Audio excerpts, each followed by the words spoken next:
శ్రీ విష్ణురూపాయ నమః శివాయ. శ్రీ విష్ణురూపాయ నమః శివాయ. నమో మహద్భ్యో శుభ్యో గురుభ్యో నమః. ఈ రోజున సద్గురు శ్రీ శివానందమూర్తి గారి స్ఫూర్తి కేంద్రం అనేది ఇక్కడ ఉన్నదని, దాని తరపున గురువుగారిని స్మరించుకోవాలని బాబుగారు చెప్పిన వెంటనే చాలా ఆనందించారు. ఇలాంటి ఒక కేంద్రాన్ని స్థాపించడం చాలా అవసరం కూడా. అయితే ఈ స్థాపనతో పాటు తరచూ యువతరాన్ని మేధావుల్ని కూడా సమీకరింపజేసి వివిధమైన సమావేశాలు ఏర్పాటు చేయాలి. ఆ స్ఫూర్తిని అంతా వ్యాపింపజేయాల్సిన అవసరం కూడా ఉన్నది. ఆ విధంగా ఈ కేంద్రం ఇక నుంచి చైతన్యవంతంగా మరింత పనిచేయాలని కోరుకుంటూ ఇలాంటి కేంద్రాలు భారతదేశంలో చాలా వ్యాపించాలని కూడా భావిస్తూ ఉన్నాను. ఎందుకంటే గురువుగారు సద్గురు శివానందమూర్తి గారి యొక్క తపన, సందేశము, స్ఫూర్తి కూడా ఈ దేశ క్షేమం. అందుకు దేశక్షేమాన్ని కోరుకున్న మనందరం కూడా వారి యొక్క సందేశాల నుంచి, జీవితాల నుండి స్ఫూర్తిని పొందుతూను నిరంతరం మననం చేసుకుంటూ ఉండాలి. అలాంటి ఒక భావన ఇక్కడ ఏర్పడిన నాకు ఆనందం కలిగిస్తుంది. పైగా వారు శివైక్యం చెంది ఇంకా సంవత్సరం పూర్తి కాలేదు. ఈ లోపల ఇప్పుడు పుట్టినరోజు రాబోతున్నది 21వ తేదీన. అంతకంటే ముందు మనం ఇక్కడ చెప్పుకుంటున్నాం. ఈ మాట వారి పుట్టినరోజు సందర్భంగా మిత్రులందరితో కూడా పంచుకోవడానికి మంచి అవకాశం అవుతుంది. ఇక్కడ ముఖ్యంగా సద్గురు శివానందమూర్తి గారు గురువులు అనగానే పెద్ద ఆశ్రమాలు, కాషాయాలు, చుట్టూ ఆడంబరాలు, మంత్రాలు, తంత్రాలు, ఉపదేశాలు ఏవి కనబడవు. మరి ఈయన సద్గురువు ఏమిటి? ఆశ్చర్యం ఇస్తుంది. ఏ విధంగా ఈయన సద్గురువు అయ్యారు, ఏమిటి వీరు చూపిస్తున్న ప్రభావము అంటే, గురువు అనే దానికి భారతీయ తత్వచింతనలో, ప్రాచీన శాస్త్రాల్లో ఏ విధమైన నిర్వచనం ఉన్నదో ఆ నిర్వచనానికి తగ్గ గురువులు నేటి కాలం దొరకడం మాత్రం మహా కష్టం. అలాంటి గురువు ఎవరైనా కనబడ్డారా అంటే వారు ఖచ్చితంగా శివానందమూర్తి గారే, అందులో సందేహం లేదు. ఎందుకంటే ఒక రఘువంశం చదువుతున్నప్పుడు, పురాణాలు చదువుతున్నప్పుడు ఆనాడు వశిష్ఠుడు వారి దగ్గరికి దిలీప్ చక్రవర్తి వెళ్ళినప్పుడు వశిష్ఠుడు ఎలా ఉండేవాడు, అదేవిధంగా ఆనాటి మహర్షులు రామచంద్రమూర్తి వెళ్ళేటప్పుడు అత్రి ఏ విధంగా కనబడ్డాడు, అగస్త్యులు వారు ఎలా కనబడ్డారో వర్ణన కనబడుతుంది. వాళ్ళెవరు నిజానికి పెద్ద సన్యాసులు కాదు, పెద్ద పెద్ద పీఠాలు లేవు వాళ్ళకి. కానీ వాళ్ళు మహర్షులు నిరంతరం 2 విధాలుగా ప్రపంచాన్ని ఆదుకున్నారు వాళ్ళు. ఒకటి ప్రత్యక్షంగా జ్ఞానోపదేశం చేసి, రెండవది వారి తపస్సుని ధారపోసి 2 విధాలుగా ఆదుకున్నారు. ఇక్కడ మహాత్ములు ఎప్పుడు ఆదుకున్న 2 విధాలుగా ఉంటుంది. అంతేగాని వాడు జెండాలు పట్టుకునే నిరసనలు చెప్తూ, ధర్నాలు చేస్తూ ప్రపంచాన్ని ఆదుకునే ప్రయత్నం చేయరు. వారు చేసేది ఏమిటంటే అధ్యయనంతో, అనుభవంతో కూడినటువంటి ఒక సందేశాన్ని అందిస్తారు. ఆ రెండిటితో ఇచ్చిన సందేశం నేరుగా గుండె లోతుల్లోకి వెళ్ళి స్ఫూర్తినిచ్చి బ్రతుకుని మార్చేస్తుంది. అది వారు చేసే ఒక పని. రెండవది మౌనంగా వాళ్ళు చేసే తపస్సు ప్రపంచక్షేమంగా ధారపోస్తారు. ఈ రెండిటితోనే ఋషులు అనాదిగా భారతదేశాన్ని ఆదుకుంటూ వస్తున్నారు. ఆ ఋషి పరంపరకు చెందినటువంటి ఒక సద్గురువు శ్రీ శివానందమూర్తి గారు. మొత్తం భారతీయ ఆర్ష చింతన అంతా వారి మూర్తి భవించి మనకు కనిపిస్తూ ఉంటుంది. వారి వేషధారణ కూడా మనలాగే ఉంటుంది. వారికంటే నేను వయస్సులో చాలా చిన్నవాడిని, ఇంకా విజ్ఞానంలో అత్యంత అల్పమైన వాడని నాకు తెలుసు. కానీ వారి పరిచయం ఏర్పడిన తర్వాత అనేక సభల్లో మేము కూర్చున్నప్పుడు వారు వేదికపై మాట్లాడుతూ శ్రీ షణ్ముఖ శర్మ గారు అన్నారు. అసలు షణ్ముఖ శర్మ అని ఏకవచనంతో పిలవదగిన అన్ని విధాలు అర్హత మాకు అలా అని పిలిస్తే ఆనందం. కానీ అది సంస్కారం చూడాలి. అవతలవాడు గురువు గారిని పాదారమైన పడుతున్నప్పటికీ తాను మాత్రం అలాగే ప్రవర్తిస్తుంటారు. ఇలా ప్రవర్తించిన నిజానికి శివానందమూర్తి గారికి పైన ఎవరి దగ్గర ఉండేది అంటే రమణ మహర్షుల వారి దగ్గర కనబడతారు. ఒకనొక సందర్భంలో నాకు శివానందమూర్తి గారు పరిచయమైన కొంతకాలానికి ఒక ఆయన నా దగ్గర ఒక ఆల్బమ్ పట్టుకొచ్చారు. ఆల్బమ్ రమణ మహర్షికి సంబంధించినటువంటి ఆల్బమ్. రమణ మహర్షి చిత్రపటాలన్నీ చక్కటి అరుదైన ఉన్నాయి. అవి చూస్తున్నంతసేపు రమణ మహర్షి కళ్ళల్లో ఒక వెలుగు, అది చూస్తే ఇది నేను ప్రత్యక్షంగా ఎక్కడో చూశాను ఇలాంటి వెలుగుని అనే భావం కలిగింది. ఎక్కడ చూశానని ఆలోచించుకుంటే ఆ కళ్ళు సద్గురు శివానందమూర్తి గారి కళ్ళు, సందేహం లేదు. అంటే ఆనాడు రమణ మహర్షి ఒక గృహస్థాశ్రమంలో కనబడితే ఎలా ఉంటుందని ఊహించుకుంటే దాని సమాధానమే గృహస్థాశ్రమం మర్యాద. ఒక సభలో ఒక యతీశ్వరుడు కూర్చుని ఉన్నారు, పీఠాధీశ్వరుడు. ఆ సభలో ముఖ్య అతిథిగా సద్గురు శివానందమూర్తి గారు ఉన్నారు. అందులో ప్రసంగించడానికి వెళ్ళిన వాడిగా నేను మొదటి వరుసలో కూర్చున్నాను. మొట్టమొదట సంప్రదాయ ప్రకారంగా ఆ సన్యాసిని పిలిచి కూర్చోబెట్టారు. ఆ తర్వాత గురువుగారిని పిలిచారు. గురువుగారు వేదికపైకి వస్తూనే చేసింది సాష్టాంగ నమస్కారం. అంటే సంప్రదాయం ఎలా ఉంటుందో చూడండి. ఆయన శిష్యులందరూ కూడా ఉన్నారు. తన శిష్యులందరూ ఉంటే గురువు మనకు నమస్కరించడం మహా కష్టం. కానీ ఆయన చేసింది సాష్టాంగ నమస్కారం. ఎందుకంటే కాషాయ దండ మాత్రమే యతి సంపూజ్యతే సదా. కాషాయ దండమును ధరించిన యతిని పాదాభివందనం చేయాలి. ఆ సంప్రదాయం అంత తూచా తప్పకుండా పాటించారు ఆయన. ఇక్కడ చెప్పవచ్చేది ఏంటంటే గురువుని ఆయన అందరూ భావిస్తారు, కానీ నేను గురువుని ఆయన అనుకో. ఆయన కేవలం ఒక జ్ఞాన జ్యోతిలా సంచరిస్తున్నారు. ఏదో చెప్పాలని వారు చెప్పరు. దీపం కాంతిని ఇవ్వాలి అనుకోదు. దీపం కాంతిని ఇవ్వడం దాని స్వభావం. అలాగే సద్గురు శివానందమూర్తి గారికి జ్ఞానం ఇవ్వడం ఆయన స్వభావం. ఎందుకంటే జ్ఞానమే ఆయన స్వరూపం. ఆయన మాట్లాడితే జ్ఞానం, ఆయన జీవిస్తే జ్ఞానం, ఆయన కదిలితే జ్ఞానం. గురువు మాటల నుంచి ఎంత నేర్చుకుంటామో గురువు ప్రవర్తన నుంచి కూడా అంత నేర్చుకోగలిగినట్లు గురువు ఉండగలగాలి. అందుకే మాకు ఆయనతో తిరగలిగి ఆయన చూడగలిగే భాగ్యం చాలా లభించింది ఆయన గొప్ప వల్ల. మొత్తం పరిశీలించినప్పుడు ఆయన ప్రతి కదలిక ఒక ఉపదేశంగా మాకు గోచరించింది. పైగా ఒక సభా సమావేశం ఏర్పాటు చేసి ఒక పాఠము అని బోర్డు పెట్టి చెప్పేది ఉపదేశం కాదు. మామూలు మాటలు కూడా మంత్రాల్లా చెప్తారు మహాత్ములు. అలా ఉంటాయి వారి మాటలు. సద్గురు శివానందమూర్తి గారు మద్రాసులో ఋషిపీఠం తరఫున మొట్టమొదటి సమావేశం ఏర్పాటు చేసినప్పుడు ప్రసంగించారు. మొట్టమొదట పూర్తి ప్రసంగం వినడం నాకు అప్పుడే దర్శించింది. ప్రసంగం అంతా అయ్యాక వారి మాటల గురించి ఒక్క మాట చెప్పడం జరిగింది. గురువుగారి మాటలు మంత్రాలు అని. ఇప్పటికీ మాకు అవే ఏ ఒక్క మాట. ఆయన ఒక వ్యాసం రాస్తే అందులో 4 వాక్యాలు ఏరుకుందామని ఉండదు. ప్రతి వాక్యము కూడాను కోటబుల్ కోట్ ఆ విధంగా ఉంటాయి. అలా చెప్తారు. అందుకే మాటల మంత్రాలన్నా. మంత్రం అంటే అర్థం ఏంటంటే మననాత్రాయితే ఇది మంత్రం. మననం చేసే వాళ్ళని రక్షించేది మంత్రం. వారి మాటలు మనం మననం చేసుకుంటే మనం రక్షింపబడుతూ ఉంటాం. అలాంటి మాట, ఆ మాటకు తగ్గ చేష్ట. మరి సింపుల్ లివింగ్ అంటే హై థింకింగ్ అనేది వారి వద్ద కనబడుతూ ఉంటుంది. నిరాడంబరమైన జీవితం. ఆయన వేషభూషలు కానీ అవన్నీ కూడా ఆ విధంగానే కనబడతాయి. పైగా ఆయన్ని సాక్షాత్ శివుడని, దైవత్వం ఉట్టిపడుతుందని భావించిన వాళ్ళు చాలామంది ఉన్నారు. వారి అనుభవాలు వారికి ఉంటాయి. మా బాంట్లను అడిగితే నిస్సందేహంగా ఆయన సాక్షాత్ శివుడేనే చెప్తాం.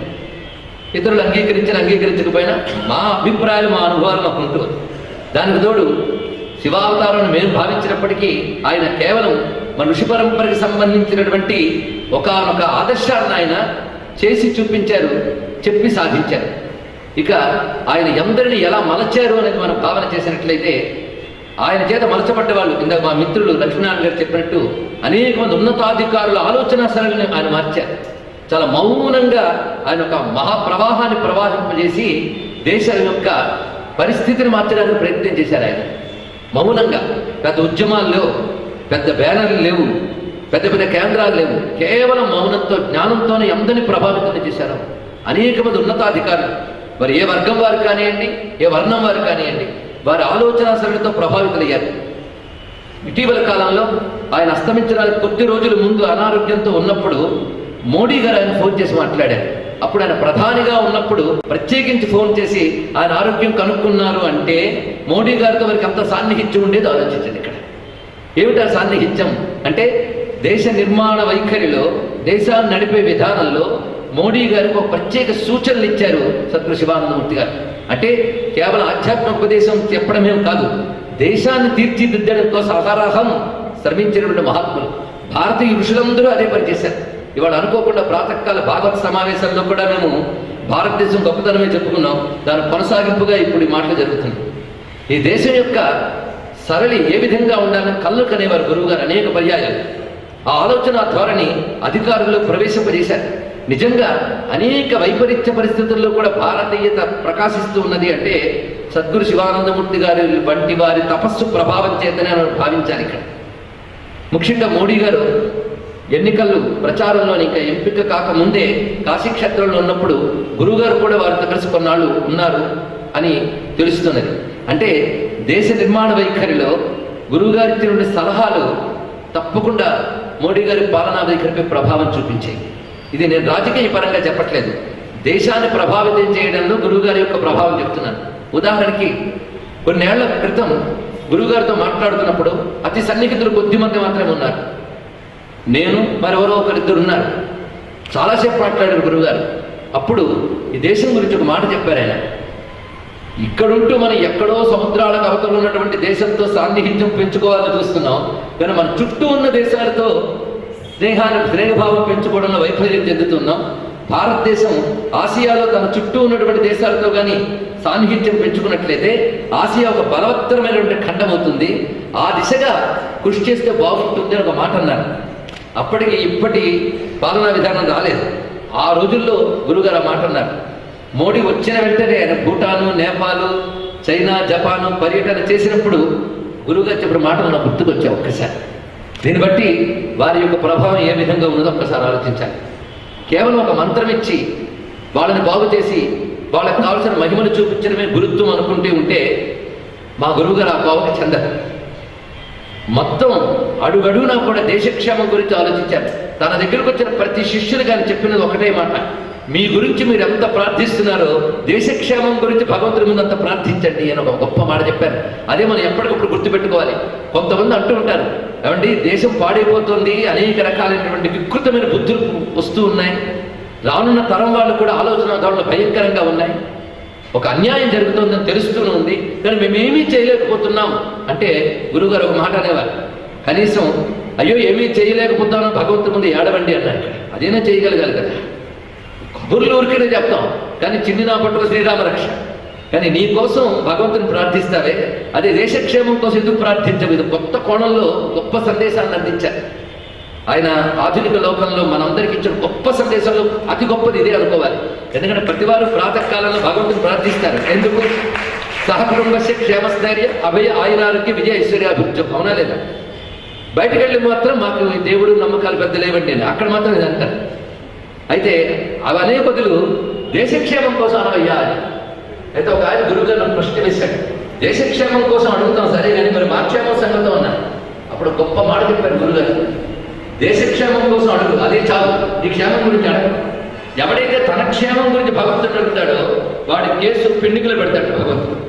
తర్వాత చూద్దామనే. కానీ దేశక్షేమం గురించి అడిగితే వాడికి వెంటనే క్షేమం కలిగిస్తాడు. అది గొప్ప విషయం. ఎందుకయ్యా అంటే వీడు దేశానికి పనికొచ్చేవాడు కనుక వీడి క్షేమంగా ఉంచుదామని వీడి క్షేమంగా ఉంచుతాడు.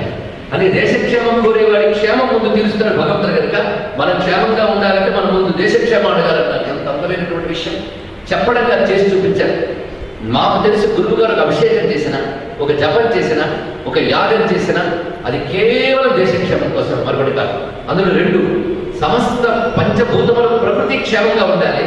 అంటే పంచభూతాల ప్రకృతి క్షేమంగా ఉంటే దేశానికి మాత్రమే కాదు ప్రపంచంలో. ఎందుకంటే భారతీయ తత్వచింతనలోనే ఆ మాట ఉంది, జౌశాంతి, పృథివీ శాంతి, అంతరిక్ష శాంతి అని చెప్తున్న. మధు ఆకారతాయతే మధుక్షరంత సింధవ మాధ్వీర్ణ సంతోషధీ అని చెప్పినప్పుడు ఈ భూమి, సూర్యుడు, నక్షత్రములు, అంతరిక్షము ఇవన్నీ శాంతిగా ఉండాలని కాంక్షించినటువంటి భారతీయ తత్వచింతనలో తాను, తన పరివారము, తన దేశమని మాత్రమే ఉండదు, మొత్తం విశ్వహిత కాంక్ష. విశ్వహిత కాంక్ష కోరిన భారతదేశం క్షేమంగా ఉండాలి కనుక ఆ మహానుభావులు తాను చేసిన యాగములు అన్నీ కూడాను దేశక్షేమంగా తారపోశారు. ఇక్కడ గురువుగారి యొక్క సందేశాన్ని నా జీవితంలో పుచ్చుకున్నప్పుడు ఇక్కడ నేను ఇవాళ కొంచెం వ్యక్తిగతంగా కూడా మాట్లాడడానికి సాహసిస్తున్నందుకు మన్నించాలి. ఎందుకంటే గురువుగారు అస్తమించిన వెంటనే ఒక పత్రిక వారు నన్ను రాయమని కోరారు. అసలు ఎవరి కోసమని కాకుండా ఆయన అస్తమించిన వార్త తెలిసినప్పుడు దేశాంతరంలో ఉన్నప్పుడు మనస్సు చాలా బాధపడి నాకు నేను కూడా రాసుకున్నాను. అదే పంపించాను అన్ని పత్రికలకి. కానీ అందులో ఒక్కటి కూడా వ్యక్తిగతంగా నేను గురువు గారి ద్వారా పొందినటువంటి ప్రయోజనం ఏవి ప్రస్తావించలేదు. ఎందుకంటే వ్యక్తిగతమైన అంశం కాదు, మొత్తం దేశానికి వారు అవసరంగా చెప్పాం. కానీ ఈ సభలో పెద్దలు చదివిస్తే ఒకటో రెండో అంశాలు వాటిని చెప్పడానికి కూడా నేను సిద్ధమే.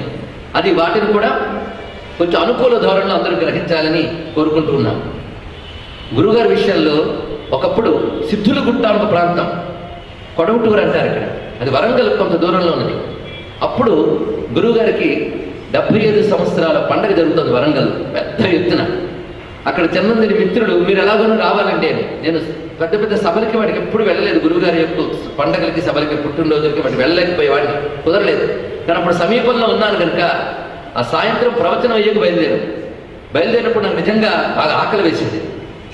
కొంచెం నియమం ఎక్కువ ఉండడం వల్ల ఎక్కడ పెడితే అక్కడ తినలేకపోవడం వల్ల గురువుగారు నిజంగా మహిమాన్వితులైతే, ఇది కొంచెం ప్రశ్నించుకున్నాను, మహిమాన్వితులైతే నేను ఆయన వద్దకు వెళ్ళినప్పుడు నా భోజనం గురించి అడుగుతారేమో చూస్తాను. అసలు అంత జనంలో అది అడగడానికి నాకు అవకాశం దొరుకుతుందా ఇన్ని అనుకుంటూ నేను వెళ్ళాను అక్కడికి.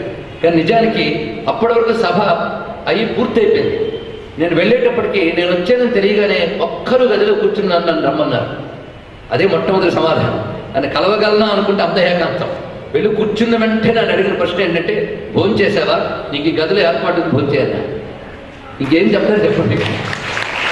అలా ఉంటుంది గురుకృప. ప్రత్యక్షంగా లేకపోయినా ఆయన అనుగ్రహం ఆ విధంగా ఉంటుంది. ఆ తర్వాత ఒక మాట అన్నారు, ఆ మాట కోసం ఈ ప్రస్తావన చేయడం జరిగింది ఇక్కడ. అంటే అనుభూతులు స్మృతులు అలా రావడంతో చుట్టుపక్కల ఉన్నవి కూడా చెప్పుకుంటున్నాం. అసలు అక్కడన్న గొప్ప మాట ఏమిటంటే, ఈ శరీరానికి 75 ఏళ్ళు వచ్చాయి, అది పెద్ద విశేషం ఏం కాదు. దానికి అభిమానులందరూ ఉత్సవాలు చేస్తుంటారు, అది పెద్ద విశేషం కాదు. కానీ ఆ నెపం పెట్టుకుని దేశక్షేమం కోసం కొన్ని యాగాలు చేయడం జరిగింది అన్నారు. ఆ మాట నాకు చాలా ఆనందం కలిగింది. అవి ఒక విధంగా నేను ఇలా చేశాను అని ఆయన చెప్పడంలో ఇలాంటివి నువ్వు చేస్తూ ఉండు అనేటువంటి ఒక సందేశాన్ని తీసుకోవడం జరిగింది ఇక్కడ. నిజానికి ఏదో నా జపం నేను చేసుకుంటూ, నా తపస్సు నేను చేసుకుంటూ, నా రచనలు చేసుకుంటూ ఇలా గడిపేద్దాం అనుకున్న నన్ను ఈ దేశభక్తి అనేది ఒకటి అంటగట్టి వ్యక్తిగతంగా ఆలోచించకుండా దేశం గురించి ఆలోచించే ఒక సంస్కారాన్ని నాకు అందించి అటువైపు మలచింది మాత్రం సద్గురు శివానందమూర్తి గారే, ఇందుకు సందేహం లేదు. అది ఈజ్ ఎ మెంటర్. ఎందుకంటే నా జీవితంలో ఒక విద్యనిచ్చి నన్ను తీర్చిదిద్దింది మా నాన్నగారు, మంత్రమిచ్చి దైవబలాన్ని ఇచ్చినటువంటి వాడు మహాదేవానందనాథ్ వారు.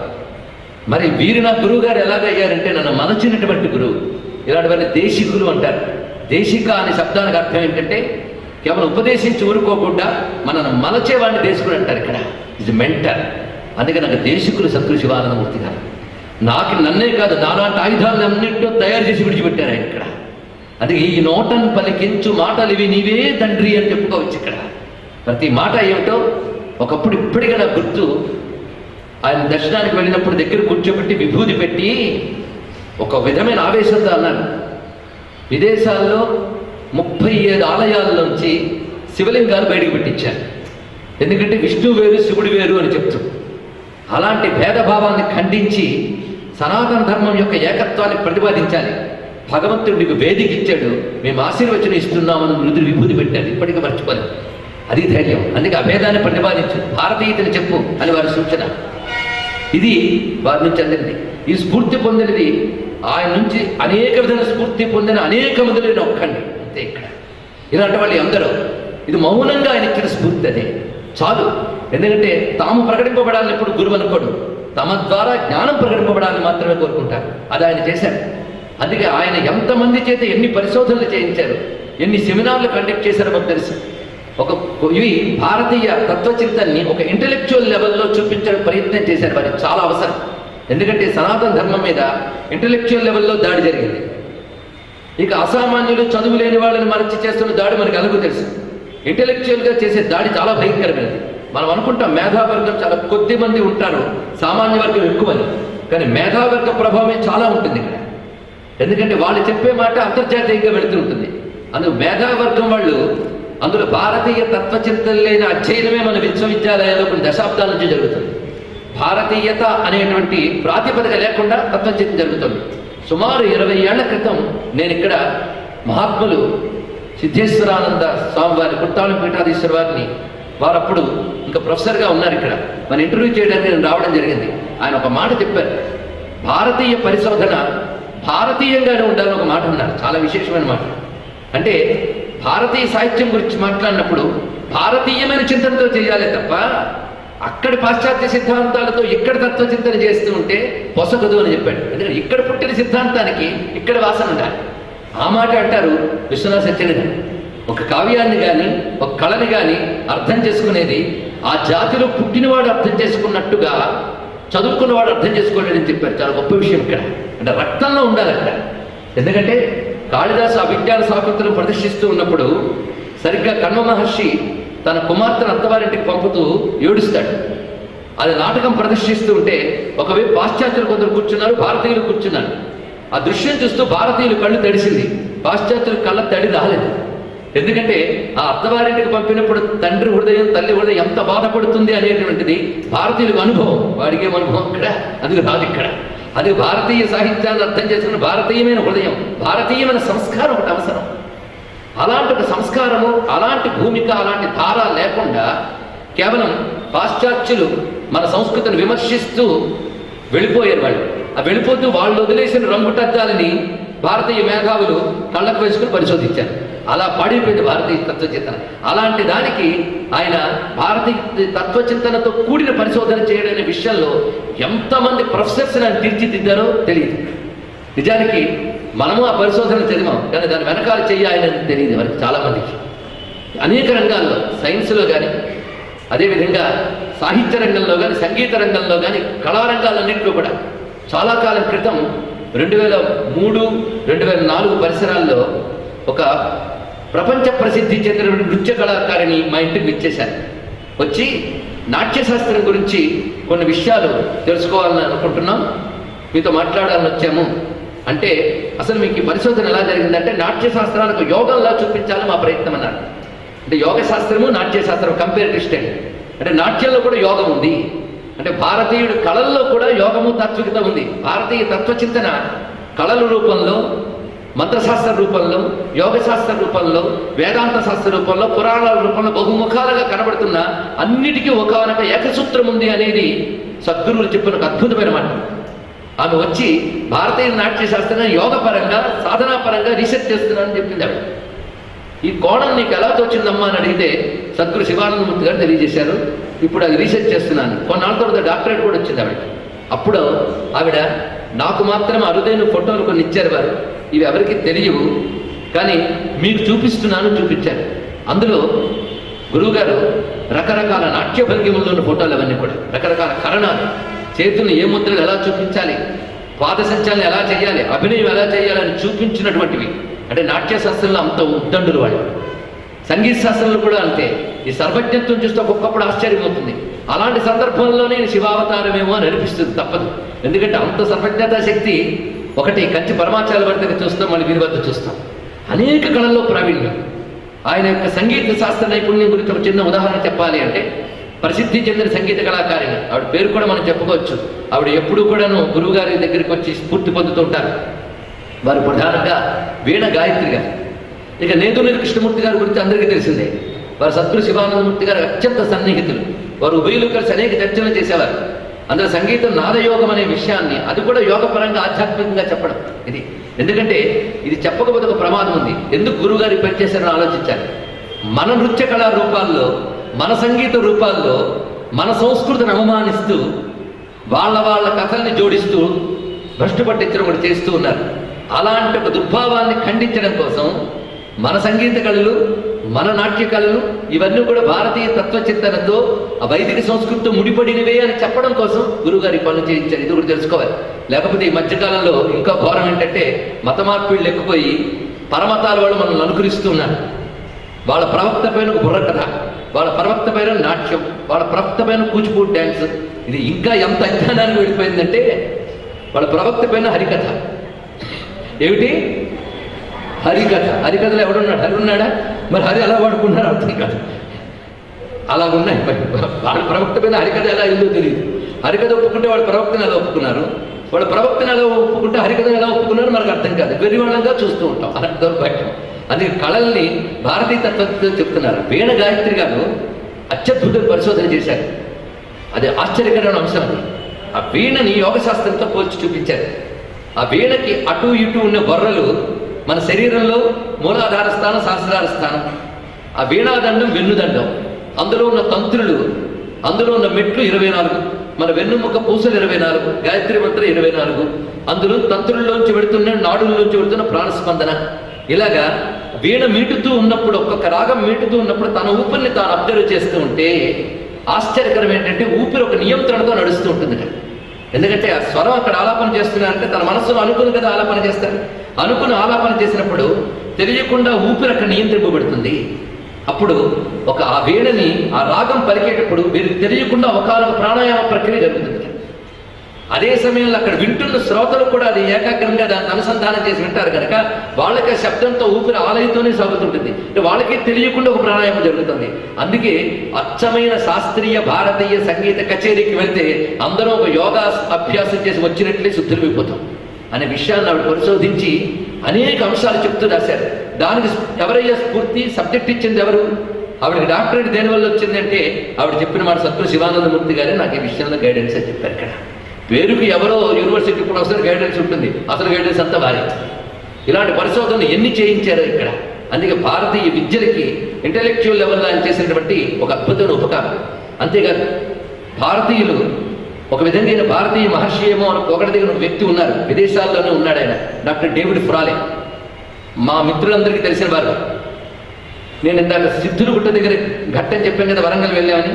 గురువుగారితో మాట్లాడి బయటికి రాగానే మెట్ట దగ్గర నిలబడి కనబడ్డాడు ఆయన. నిజంగా ఎన్ని గ్రంథాలు రచించాడు, ఎంత జ్ఞాని. ఒక్కసారి ఇక్కడ యువతకు చెప్తున్నాను, doctor David Frawley Vamadeva Shastri పేరు మార్చుకున్నాడు. ఒక్కసారి వెళ్ళి వెబ్సైట్లో ఆయన గ్రంథాలు చదవండి. అయ్యో, భారతీయులుగా పుట్టి కూడా మేమేమీ తెలుసుకోలేకపోతున్నామే, ఈ దేశంలో పుట్టకుండానే ఈ దేశం గురించి అంతా తెలుసుకున్నాడే అని సిగ్గుపడి మనం కూడా భారతీయత గురించి తెలుసుకోవాలనే స్ఫూర్తి ఇక్కడ వెనక బెంచీల్లో కూర్చున్న పిల్లలకు కలిగితే ధన్యుడు. నేను ఇక్కడ మీ పిల్లలకి చెప్పండి, వాళ్ళు తీసుకొచ్చిన టీచర్లు తల్లిదండ్రులకు కూడా చెప్పండి. ఒక్కసారి డేవిడ్ ఫ్రాలే ఈ దేశానికి ఎంత చేశాడో తెలియదు మీకు, ఎన్ని పరిశోధనలు చేశాడు. ఇప్పటికీ ఇంటలెక్చువల్ లెవెల్లో ఢిల్లీ లాంటి చోట్ల జరుగుతున్న అనేక మేధావుల ప్రసంగాల్లో ఆయన ఇచ్చినటువంటి పత్రాలు ఉంటాయి తప్పకుండా. పైగా నిర్భయంగా చెప్తాడు మత మార్పుల గురించి, వాటి గురించి ఆయన ఇచ్చినటువంటి మాటలు. కానీ హిందూ ధర్మం గురించి ఎన్ని రకాల కోణాల్లో ఆలోచించి రచించాడో. గాడ్ సేజెస్ కింగ్స్ అనే పుస్తకం నాకు చూడండి, 100 పేజీలు. ఆశ్చర్యం కలుగుతుంది చదివితే. భారతీయమైనటువంటి ధర్మము ఎక్కడో ఇన్వేడర్స్ దగ్గర నుంచి రాలేదయ్యా, ఆరియన్స్ దండయాత్రలు చేసి రాలేదు ఇక్కడికి, ఇక్కడే పుట్టింది ఈ ధర్మం అంతా కూడాను. కేవలం మన దేశాన్ని విడదీయడం కోసం పాశ్చాత్య చేసిన కుట్ర ఆర్యాద్రావిడ విభజన అనే మాట అనేక మంది మేధావులు, పాశ్చాత్య మేధావులు ఇటీవల తేల్చి చెప్తున్నా, మనం మాత్రం మెకాలే పుణ్యమా అని ఇప్పటికీ తప్పుడు చరిత్ర చదువుతున్నాం, ఆర్యాద్రావిడ విభజన చదువుతున్నాం. అవునా లేదా చెప్పండి. ఇక్కడ కనీసం రాశారు, అయ్యా ఆర్యాద్రావిడ విభజన తప్పు అని కొంతమంది మేధావులు ఇలా అంటున్నారని మరొక పాఠం కలపచ్చు కదా. ఎందుకు ఆ సత్యాన్ని ఆ పరిశోధన నొక్కి చెప్పడం? అంటే ఒకానొక విధమైన దాడి మనకు స్వతంత్రం వచ్చిన తర్వాత కూడా జరుగుతున్నది. ఇది దౌర్భాగ్యకరమైన అంశం. అలాంటి సమయంలో ఇక్కడే పుట్టింది అనే దానికి అనేక ప్రమాణాలు చూపిస్తూ అకాడమికల్గా రాశారు. కేవలం ఒక మత నమ్మకంగా కాకుండా అనేక ఆధారాలు చూపిస్తూ ఒక అధ్యయన గ్రంథంగా, ఒక రీసెర్చ్ గ్రంథంగా రాశాడు మహానుభావుడు. ఇలాంటి గ్రంథాలు అనేక రాశాడు. ఆయనతో పాటు పనిచేసిన ప్రొఫెసర్స్ ఈ దేశంలో చాలామంది ఉన్నారు. అయితే ఇన్ని గ్రంథాలు రచించిన ఆయన చూడాలన్న కోరిక పుట్టింది. సరిగ్గా గత ఏడాది కోరిక తీరింది. న్యూ మెక్సికోలో శాంటాఫే అనే ప్రాంతంలో ఒక ప్రశాంతమైనటువంటి ఋష్యాశ్రమంలో ఉంది. అక్కడున్నారు డాక్టర్ డేవిడ్ ఫ్రాలే. మేము చదువుకున్నాం గ్రంథాలు, ఋష్యాశ్రమాలు ఎలా ఉంటాయని. అలాంటి ఆశ్రమం నాకు అక్కడ కనబడింది. పచ్చని చెట్ల నడుమ ఒక మంచి ఆశ్రమం లాంటి చెట్ల నడుమ ఉన్నటువంటి ఇల్లు, అందులో ఒక కాలిబాట. ఆ కాలిబాట నుంచి ఇంటి వద్దకు వెళుతుంటే వినాయక విగ్రహం. ఆశ్చర్యపోయాను. లోపల నుంచి ఆయన వచ్చారు, నన్ను సర్ప్రైజ్గా తీసుకెళ్ళి వాళ్ళ ఇంటికి తీసుకెళ్తున్నామని చెప్పలేదు. నాకు ఆయన అంటే ఇష్టమని తీసుకెళ్లారు అక్కడికి. ఏమిటా ఇక్కడ వినాయకుడు ఉన్నాడంటే ఆ లోపల నుంచి వస్తూ నమస్కారం చేశాడు 2 చేతులతో. ఇది నేను ఎక్కడో వీటి ఫోటోల్లో వాటిలో చూశాను, వ్యక్తిగా కూడా ఒకసారి ఇండియాలో చూశాను అనుకుంటే, అది డేవిడ్ ఫ్రాలే అన్నాను నేను. ఎస్, ఐఎమ్ వామదేవ శాస్త్రి అన్నాడు. నేను ఆశ్చర్యపోయాను. తర్వాత 2.5 గంటలు నేను ఆయనతో మాట్లాడాను. శివానందమూర్తి గారి నుంచి అక్కడికి వెళ్ళేందుకు అనుకోవద్దు, ఇక్కడుంది అసలు పాయింట్. ఆ వెళ్ళినప్పుడు వారింటి గోడల నిండా శివానందమూర్తి గారి విగ్రహాలే, ఆయనతో ఫోటోలే. ఆశ్చర్యపోయాం. మీరు ఆయన సన్నిహితులను తెలుసు, ఎందుకంటే 2-3 సమావేశాల్లోని, యూనివర్సిటీలో జరిగిన సెమినార్లలోని గురుగారితో పాటు వారిని చూసాం. అప్పుడు నేను కేవలం శ్రోతగా వెళ్ళే సందర్భాలు ఉన్నాయి. హైదరాబాద్లో ఒక యూనివర్సిటీలో జరిగింది, మద్రాసులో ఒక యూనివర్సిటీ జరిగింది. అందులో ఇండియన్ హిస్టరీని వేదాల నుంచి, పురాణాల నుంచి ఎలా తీసుకోవచ్చు అనే విషయంపై, మన ఇండియన్ కల్చర్పై అనేక మంది విదేశస్తులు వచ్చి మాట్లాడారు ఆ సెమినార్లో, భారతదేశంలో జరిగినప్పుడు. అందులో ఫ్రాన్స్వా గోతియర్ ఒకరు, ఇంకా మరికొందరు మేధావులు. కొందరైతే ఆ డెమాన్స్ట్రేషన్ చేసేటప్పుడు ఆధునిక సాంకేతిక విజ్ఞానాన్ని కూడా వాడారు, మన మంత్ర విద్యల గురించి, వాటన్నిటి గురించి. అందులో గురువుగారు చెప్పిన ఒక మాట, ఆశ్చర్యకరమైన మాట ఉన్నది. అందరూ అన్నీ మాట్లాడారు, కానీ మన చరిత్ర తెలుసుకోవడంలో పురాణాల పాత్ర చాలా ఉందని చాలా మంది తెలుసుకోవట్లేదు. ఇక్కడ పురాణాలను అధ్యయనం చేయండి, మన చరిత్రకు పెద్ద ఆధారాలను ఒక మాట చెప్పారు గురువుగారు. చాలా అద్భుతమైన ఆలోచన. అది ఎలా స్టడీ చేస్తే చరిత్ర వస్తుందో కూడా చెప్పారు. ఎందుకంటే పురాణాలు చరిత్ర చెప్పడానికి పుట్టలేదు, అది ఒకానొక జ్ఞానాన్ని ఇవ్వడానికి పుట్టాయి. కానీ అందులో ప్రవాహ రూపంలో చరిత్ర ఉంది. ఆ చరిత్రను ఎలా తెలుసుకోవాలో కూడా వివరించి చెప్పారు. ఆ సభలో ఒక పేపర్ ప్రజెంట్ చేశారు డేవిడ్ ఫ్రాలే, అక్కడ చూసాం. మళ్ళీ వారి యొక్క 75 సంవత్సరాల ఉత్సవాల్లో కూడా చూడడం జరిగింది. మళ్ళీ ఇక్కడ చూసేప్పటికి నాకు ఆశ్చర్యం కలిగింది వారి ఫోటోలను. మీకు ఎలా తెలుసు అంటే, ఆయన ఆశ్చర్యంగా తన చొక్కా జేబు నుంచి జంక్షన్ తీశారు. నా గురువుగారు ఉపనయనం చేశారు, నాకు లింగధారణ చేశారు, నేను నిత్యం లింగార్చన చేసుకుంటూ ఉంటాను. ఇదిగో నా భార్య, ఆమె పేరు శాంభవి. ఆమె కాళీది మదర్ అని ఒక అద్భుతమైన పుస్తకం రచించింది. వాళ్ళిద్దరూ ఎలా ఉన్నారంటే, ఒక ఋషిపత్ని ఋషి ఎలా ఉంటారో అలాగే నిత్యం ఆధ్యాత్మిక సాధన, మరొకటి లేదు. అంటే సంస్కారత అటువంటి చిత్తంలోకి వెళ్ళిపోయారు కనుక అది గ్రహించి ఆయన సంస్కరించారు గురువుగారు. అది మహాత్ములు కొందరి సందర్భంలో కొన్ని చేస్తూ ఉంటారు. అవి సంప్రదాయ పరిధులు దాటినట్టు కనబడవచ్చు, కానీ లోతుగా ఆలోచిస్తే అది అసంప్రదాయం కాదది. అతని సంస్కారం అలాంటిది, అతని తత్వచింతన అలాంటిది. నిజానికి చెప్పాలి అంటే సంస్కృతంలో అనర్గళంగా మాట్లాడుతున్నటువంటి డాక్టర్ డేవిడ్ ఫ్రాలే ఇప్పుడు అమెరికా మేధావర్గంలో చాలా పూజ్య స్థానంలో ఉన్నారు. అది తెలుసుకోవాలి ఇక్కడున్న యువత. ఆయన ఆధారం చేసుకుని అనేక మంది ఒక ఇన్స్పైరింగ్ పరిశోధనలు నేటికి చేస్తున్నారు, ఎన్నో సత్యాలను ఆవిష్కరిస్తున్నారు. ఆయన ఒక మాట అన్నారు, నాకు స్ఫూర్తి ఆయన నుంచి నేను చాలా నేర్చుకున్నాను. ఈ రోజుల్లో నిజమైన సద్గురు అంటూ ఎవరైనా ఉంటే ఆయన ఒక్కరే. భారతదేశంలో గురు సంప్రదాయం అనేక రకాల కాలుష్యాలకు లోనైపోయింది.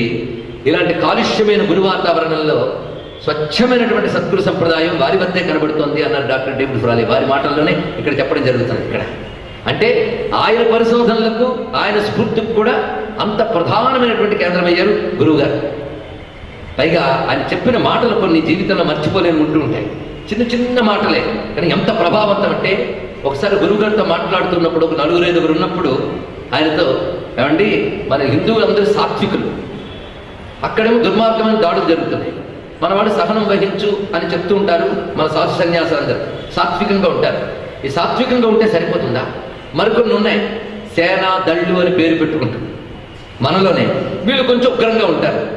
ఈ ఉగ్రంగా ఉండవలసిన అవసరం ఉందా అంటే గొప్ప మాట అన్నారు.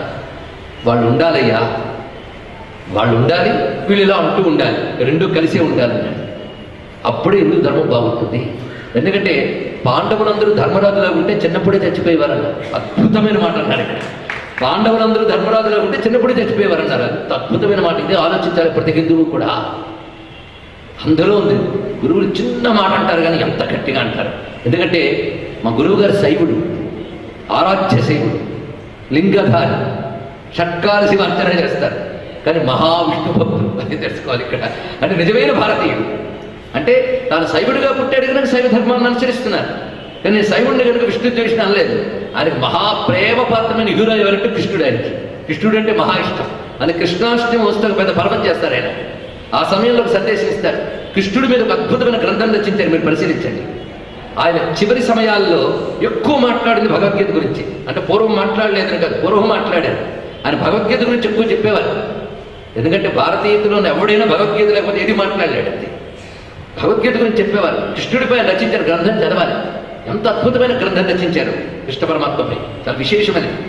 కృష్ణుడి నుంచి ఎలాంటి స్ఫూర్తి పొందాలనేది దర్శించారు ఆయన. అలాంటి భారతంపై ఉన్న సాధికారత చాలా విశేషమైన అంశం. అందుకే అవే చెప్పాలనేవారు. ముఖ్యంగా భారతంలో భీష్ముడు చెప్పిన శాంతన శాసన పర్వాలని చాలా ప్రీతి. భారతీయ తత్వచింతనంతా అందులో ఉందనేవారు. బహుశా అలాంటి వాళ్ళ యొక్క స్ఫూర్తి ఏమో కేవలం ఆ రెండింటి మీద 18 రోజులు ఉపన్యసించే భాగ్యం లభించింది. శాంతన శాసన పర్వాలు నిజంగా ఎన్సైక్లోపీడియా ఆఫ్ హిందూయిజం. అది ఇక్కడ సామాన్యం కాదు, అంత గొప్పది. దాని గురించి వివరించేవారు ఆయన.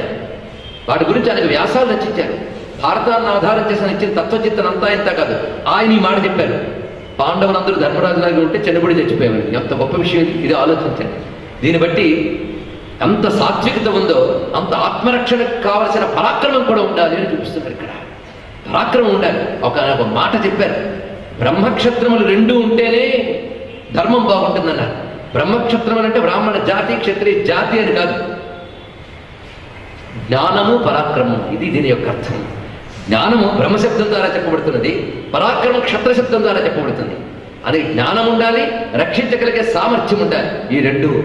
పైగా హైందవ ధర్మంలో పరాక్రమము ఆత్మరక్షణోద్యమమే కానీ ఆక్రమణోద్యమం కాదు. ఇది తెలుసుకోవాలి ఇక్కడ. ఆక్రమించడానికి పరాక్రమం కాదు, ఆత్మరక్షణ కోసం పరాక్రమం. మనల్ని మనం రక్షించుకోవడానికి తయారవ్వాలి. అది హిందూ ధర్మంలో కూడా అలాంటి ఫలం ఉండాలి అని చెప్పినటువంటి వారు. అలాంటి ఒక స్ఫూర్తి ఆయన కనబడుతుంది. మాట సాత్వికంగా ఉంటుంది, సత్యంగా ఉంటుంది. కృష్ణ పరమాత్మ అర్జునుడికి వెన్ను తెరిచి చెప్పినంత పాంచజన్య శంఖారావు ఉంటుంది వారి మాటల్లో. మన దృష్టిలో కృష్ణుడు అంటే వేణువు మోగించే ఒక మృదువైన మూర్తి కాదు. పాంచజన్య శంఖారావం మ్రోగించి క్లైప్యం మాస్మగమత్పార్థ నైతత్వయుపపద్యతే క్షుద్రం హృదయ దౌర్బల్యం చెక్తోతిష్ట పరంతప అనేటువంటి శంఖానాదం ఉంది కృష్ణ పరమాత్మ యొక్క కంఠధ్వనిలో. భగవద్గీత ఘంటసాల పాడినంత మృదువుగా ఉండదండి. అదొక అద్భుతమైనటువంటి గర్జన. మనకి దాని అదేదో మృదువైన సంగీతం అనుకుంటున్నాం. జాతి నిద్రలేపేటువంటి ప్రబోధ గీతం అది, సామాన్యం కాదు. ఆ ప్రబోధ గీతంలో ఉన్న పరాక్రమనాదం మా గురువుగారి కంఠంలో వినబడేది. ఇక్కడ స్ఫూర్తి అలాగుండేది. ఇప్పుడు కూడా ఆయన మాట వింటే స్ఫూర్తి పొందని వాడు లేడు. నిజానికి ఆ మాట ఎలా మొదలవుతుందో చాలా మృదువుగా ఉంటుంది, మృదువుగానే వెళుతూ ఉంటుంది. ఎక్కడ ఆవేశం కనబడదు, కానీ దాని నిండా అటువంటి ఆవేశం ఉంటుంది. ఇక్కడ మనల్ని ఆవేశపూరితుల్ని చేస్తారు. అంతేకాదు స్పష్టమైన అవగాహన, క్లారిటీ. ఊరికైనా ఆవేశంతో ఊగిపోయినట్టు చేయడం కాదు. ఇక్కడ ఒక స్పష్టమైన అవగాహన కల్పిస్తారు. భారతీయ ఆర్య చింతన ఏమిటి, సనాతన ధర్మం ఏమిటి, ఇవి ఆయన నోటంటే స్పష్టంగా వినగలరు. అలాగా భారత భాగవతాల గురించి కానీ రామాయణం గురించి కానీ మరి చెప్పిన అద్భుతమైన విషయాలు. అంతేకాదు రామసేతువు ఉద్యమం జరుగుతున్న సమయంలో ఆయన వద్దకు పత్రికా విలేకరు వెళ్ళి ఇంటర్వ్యూ చేశారు. ఇంటర్వ్యూ చేసి ఒక మాట అన్నారు, ఇప్పుడు రామసేతువును రక్షించడం అనే మాట గురించి మీ అభిప్రాయం ఏమిటి, అది రక్షించవలసిన అవసరం ఉందా అని అంటే, ఎందుకు లేదు, ఈ దేశంలో అధిక సంఖ్యాకుల యొక్క సెంటిమెంట్ దాంతో ముడిపడి ఉన్నప్పుడు దాన్ని రక్షించుకోవాల్సిన అవసరం ఉంది అన్నారు. ఒకటి, అది రాముడు కట్టాడా, నేచర్ బాణులు కట్టారా, సహజంగా పుట్టిందా, అదంతా మనకు అనవసరం. రాముడు కట్టాడన్న భావం దాంతో ఉంది కనుక అది కాపాడుకోవాలని చెప్పారు. ఎందుకంటే కోలతో సేద సాధిస్తారు, ఉన్నది కాపాడుకోవాలి కదా. ఎంత గొప్ప మాట చెప్పారు చూడండి. ఇక్కడ అక్కడెక్కడో నెపోలియన్ ఒక వంతెన మీద నడిచాడని ఆ వంతెనే కాపాడుకుంటున్నారే. నా జాతి ఒక హీరోగా ఉపాసిస్తున్న రాముడు కట్టించిన వంతెనని కాపాడుకోవాల్సిన అవసరం ఇంకెంత ఉంది అన్నారు. ఆ మాట అన్నప్పుడు ఆయన చెప్పిన స్ఫూర్తిని చూడాలి. ఇక్కడ అంత స్పష్టంగా చెప్తుంటారు. అంతేకాదు ఒక అద్భుతమైన మాట చెప్పారు వ్యక్తిగతంగా.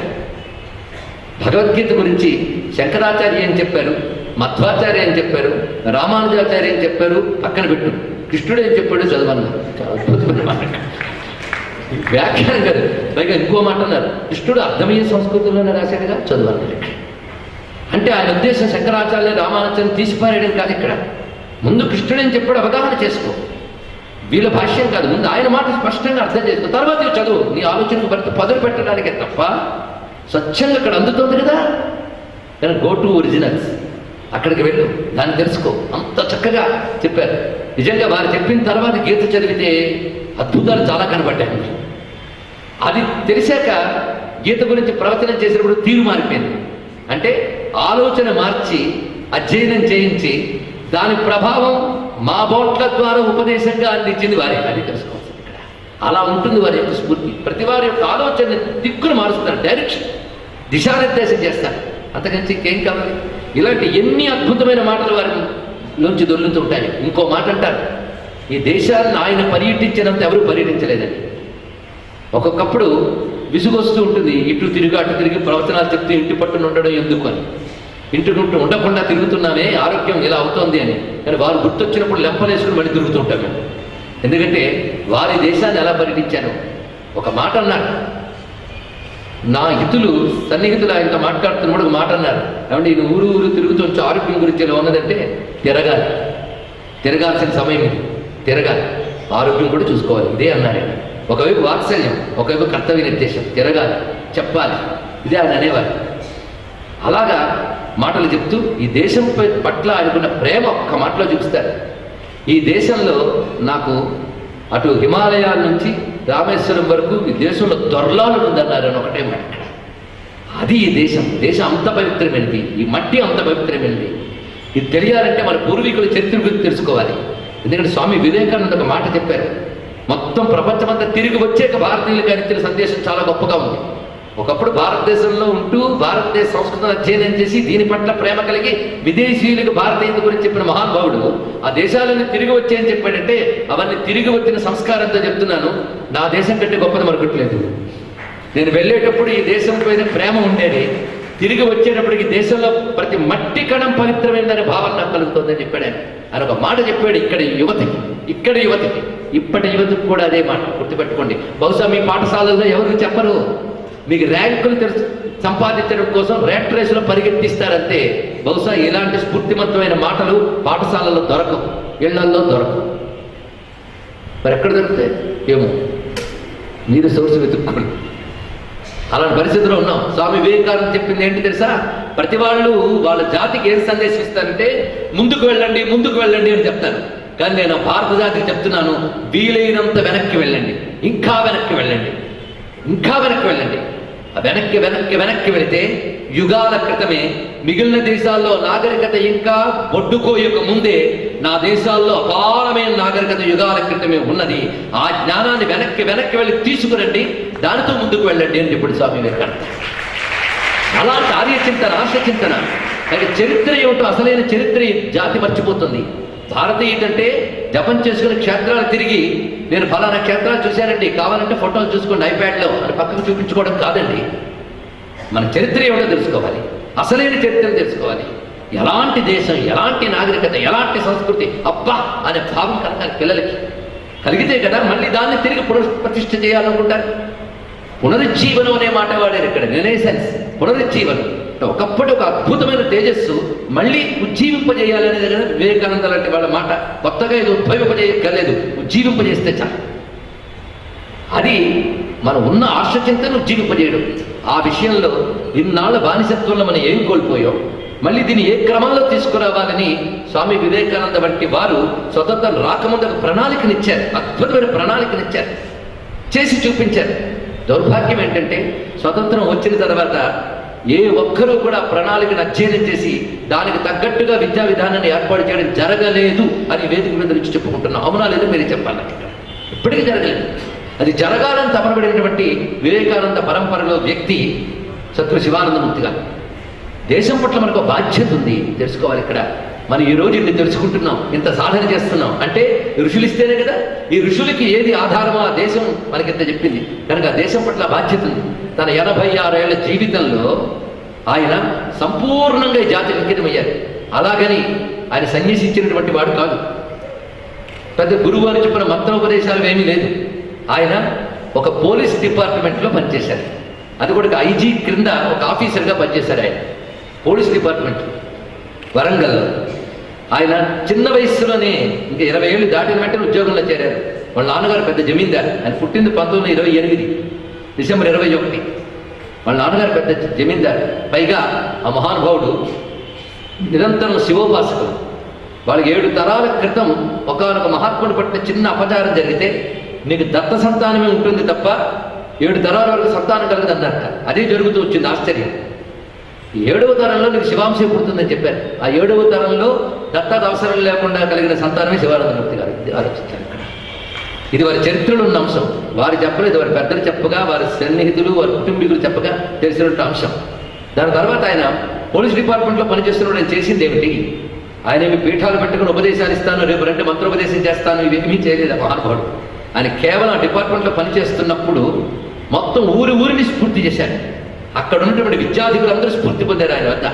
డిపార్ట్మెంట్లో వాళ్ళు కూడా ఆయన రాగానే ఆయన పై అధికారి లేచి నమస్కారం చేసేవారు. ఆయనకి తపశ్శక్తి అంటే ఏంటో చూడండి.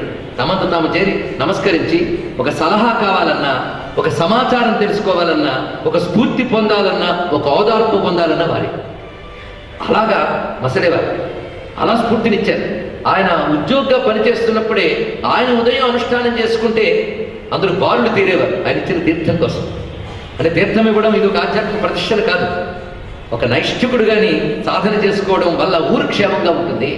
ఆ ఊర్లో ఎవరైనా వచ్చి బాబుని అడిగితే తాను ఆరాధించిన దేవతా తీర్థం ఇవ్వాలి, అది నియమం. అందుకే చందోలు శాస్త్రి గారు కూడా ఆ విధంగా చేసేవారు, ఊరిని బాగు చేయడానికి ఇవన్నీ కూడా. అలాంటి స్ఫూర్తి అక్కడ ఉన్నప్పుడే ఆయనకు అనేక శిష్య పరంపర ఉన్నారు. వారు గురువుగా భావిస్తారు, కానీ తానే గురువు అని చెప్పుకోలేదు. అది గొప్ప విషయం. ఇందాక చెప్పినట్టే, అంటే నిజమైన శిష్యులు నిజమైన గురువు ఆయన. ఆ విధంగా మొత్తం దేశమంతా వ్యాపించున్నారు. అటు గురుధామం వరంగల్లో ఎలా ఉన్నదో విశాఖపట్నం భీమిలి ఆనందవనం అని గొప్ప మాట చెప్పారు. మన భారతదేశం అంతా సంపన్నం కావాలంటే లక్ష్మీ కటాక్షం కావాలి, ముగురమ్మల కటాక్షం కావాలండి భారతదేశానికి. ఎందుకంటే జ్ఞానంలో మనం వీక్ అయిపోయాం ప్రస్తుతం వీక్ అయ్యాం, కానీ జ్ఞానం కావాలి. 2 సంపదలో వీక్ అయిపోయాం.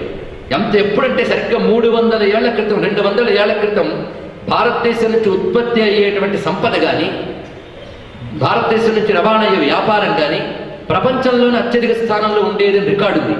తెలుసా మీకు?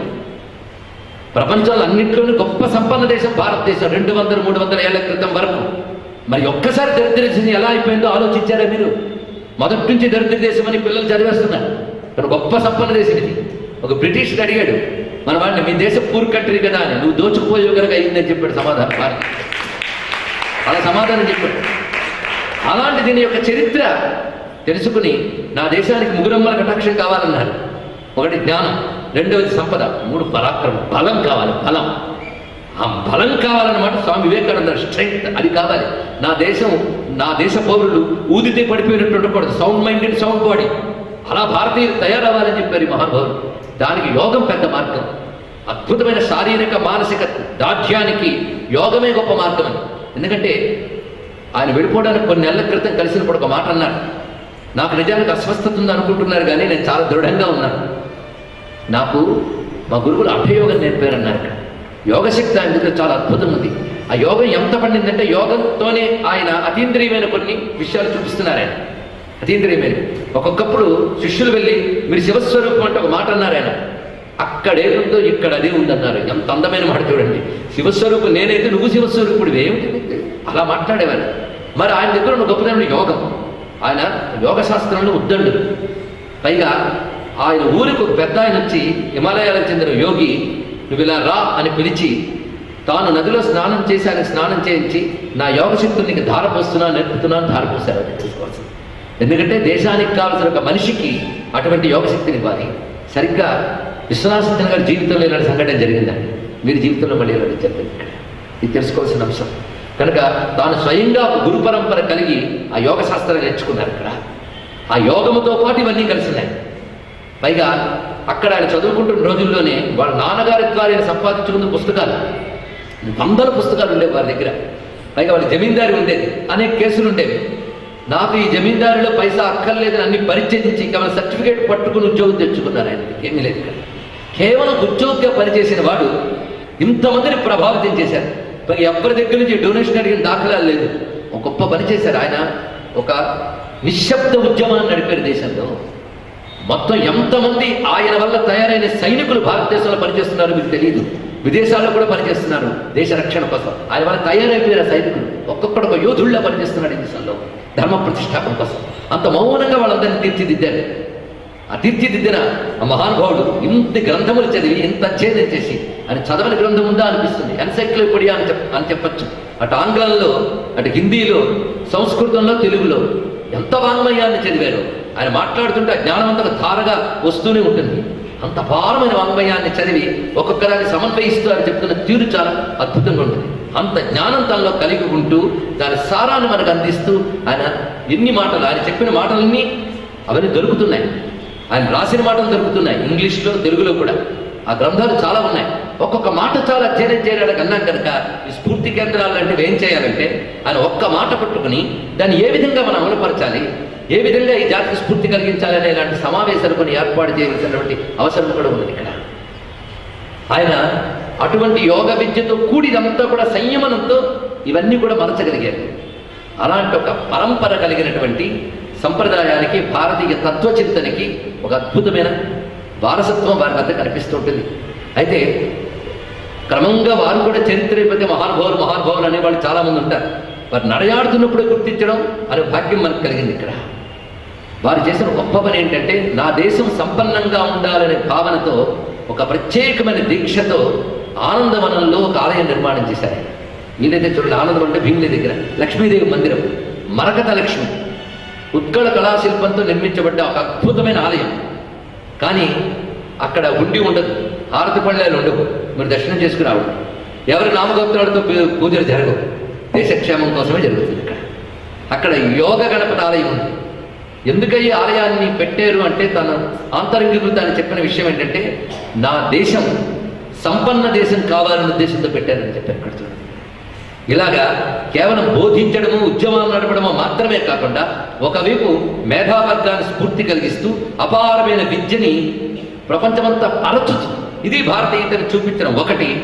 రెండో వైపు మౌనంగా తపశ్శక్తిని, దైవశక్తిని కేంద్రీకృతం చేయడం ఒకటి. ఇక్కడ అలాంటి మహాత్ముల తపస్సు బలం మనకు రక్షగా ఉంది. అయితే ఇందాక చెప్పినట్టు గురువు గారు ఎక్కడికి వెళ్ళలేదు. ఎందుకంటే ఇంతకాలం గురువులో శివుడిని చూసాం, ఇప్పుడు శివుడిలో గురువుని భావిస్తాం. ఏమున్నది ఇక్కడ? వారి యొక్క చైతన్యము అనేక దీపాలు వెలిగించి వెళ్ళింది. ఆ జ్యోతి ఆ దీపాల నుంచి వెలుగుతుంది.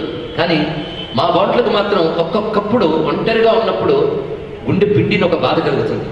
ఇంతకాలం ధర్మానికి ఏదైనా జరిగితే ఒక పెద్ద దిక్కుంది అని ఒక ధైర్యం ఉండేది, ఒక తృప్తి ఉండేది, ఒక ఆసరా ఉండేది. అలాంటి ఒక పెద్ద దిక్కు వెళ్ళిపోయింది అనే బాధ అనేకం కలుగుతుంది ఇక్కడ. ఎందుకంటే ఎవరైనా కొడితే అమ్మా అని ఏడుస్తాడు పిల్లాడు. అలాగా ధర్మానికి దెబ్బ తగిలితే గురువుగారు అని ఏడిచే అవకాశం ఉండేది ఇక్కడ. ఇప్పుడు అలాంటి ఒక అండ పోయిందని బాధ కలుగుతున్నా వెంటనే హృదయంలోంచి ఉన్నాను అని ఒక స్ఫూర్తి ఏదో అందుతూ ఉంటుంది. వారి మాటలు మమ్మల్ని నడిపిస్తుంటాయి, మమ్మల్ని కదా జాతిని నడిపిస్తుంటాయి. గురువుగారి గురించి మాట్లాడడం మొదలెడితే ఎక్కడ మొదలు పెడతామో ఎక్కడ ఆపుతామో తెలియదు. ఇతర ఉపన్యాసాలైనా ప్రిపేర్ చెప్పగలిగినామో కానీ గురువుగారి గురించి మాట్లాడాలి అంటే దానికి ప్రిపరేషన్ ఉండదు.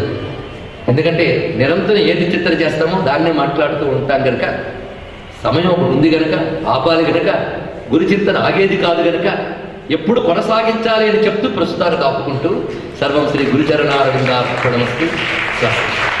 ముఖ్యంగా చెప్పదలుచుకున్నది, కేవలం ఒక ఉద్యోగిగా పనిచేసి తనంత తాను వ్యక్తిగతంగా అధ్యయనం చేసి ఇంత ప్రపంచానికి ఆదర్శప్రాయుడి నేడు మనం ఆయన్ని దేశ విదేశ మేధావులు తలుచుకునేలా ఉన్నారన్నది పిల్లలు గమనించుకోవాల్సిన అవసరం ఇక్కడ. ఆయన చదివిన చదువు ఏదో డిగ్రీ, కానీ మొత్తం హర్షవంతమయ్యాన్ని చదివాను కనుక మీరు ఏ చదువు చదివినా ఆ చదువుతో పాటు అమ్మ నీ పక్కన నిద్రపోతున్న పిల్లలు లేపి కూడా చెప్పండి. భారత జాతి అంతా నిద్రపోతుంది, మీది కాదనుకున్నారా? నిద్రపోతుంది భారత జాత పిల్లలకి మేల్కొనపట్టి. ఇప్పుడు తెలియదు మీకు ఈ విలువ. ఒక మహాత్ముడు దేశం కోసం తప్పించిపోయాడు. ఆ విలువను తెలుసుకోండి, ఆ జ్ఞానాన్ని తెలుసుకోండి. మీరు ఏ చదువు చదివినా ఆశ్రయించి అధ్యయనం చేయవచ్చు అని ఆయన చేసి చూపించాడు. మనకు అది ఆదర్శంగా తీసుకుందాం, ఆ ఆదర్శాన్ని నిలబెట్టుకుందాం. సద్గురవే భగవతే శివానందమూర్తయే నమో నమః.